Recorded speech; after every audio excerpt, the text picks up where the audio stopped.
देखो, अगर आप एआई टूल्स जैसे चैट जीपीटी या जेमिनी यूज कर रहे हो लेकिन फिर भी आपको लगता है कि आउटपुट एवरेज आ रहा है या एआई टूल्स आपके लिए उतना हेल्पफुल नहीं है, तो प्रॉब्लम एआई में नहीं है, प्रॉब्लम इस बात में है कि आप इसे कैसे और कहां यूज करते हो। और आप में से 99% लोग यही 3 गलतियां करते हैं और आज मैं एग्जैक्टली वो 3 गलतियां आपको बताने वाला हूं। सबसे पहली और सबसे बेसिक गलती जो लगभग हर बिगिनर करता है वो है राइट एआई टूल चूज ना करना।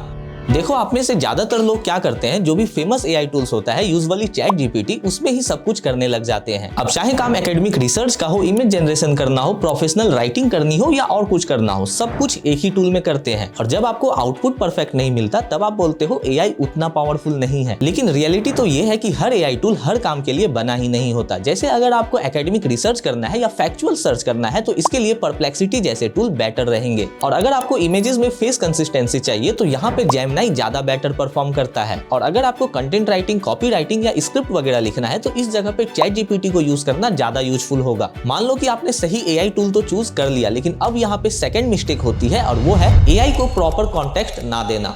आप लोग बस एक ही लाइन में बोल देते हो, जैसे कि बिजनेस आइडिया दो या कैप्शन लिख दो, और फिर आप एक्सपेक्ट करते हो कि एआई आपके माइंड के हिसाब से आंसर देगा।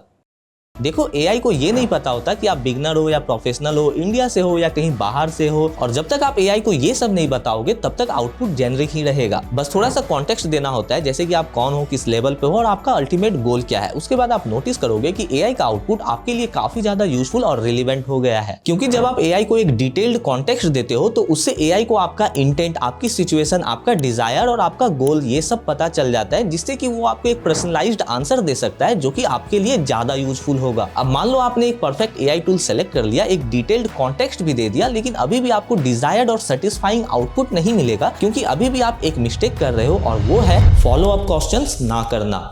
देखो, ये बिल्कुल भी जरूरी नहीं है कि एआई आपको एक ही बार में एक परफेक्ट आंसर दे, आपको उससे फॉलो अप क्वेश्चंस करना होगा ताकि आप आउटपुट को और भी ज्यादा रिफाइन कर पाओ। जैसे कि अगर आप उससे कुछ कॉन्सेप्ट समझ रहे हो तो आप उसे बोल सकते हो कि इसे और बिगिनर फ्रेंडली बनाओ, इसे और शॉर्ट बनाओ या इसे और सिंपल लैंग्वेज में बताओ वगैरह वगैरह। अब जब आप ऐसा करोगे तो आप नोटिस करोगे कि आपका जो आउटपुट है हर फॉलो अप क्वेश्चंस के साथ और ज्यादा रिफाइन हो रहा है एंड पहले से ज्यादा बेटर हो रहा है। एंड क्योंकि आपने वीडियो यहाँ तक देखी है तो मैं आपको एक बोनस पॉइंट भी देना चाहूंगा और वो है माइंडसेट।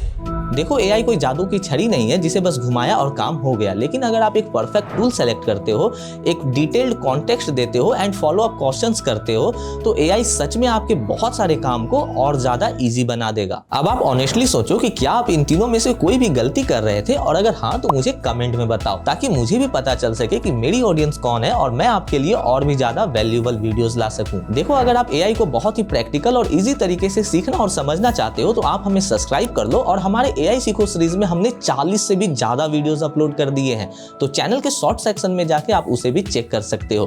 तो मिलते हैं अपने नेक्स्ट वीडियो में।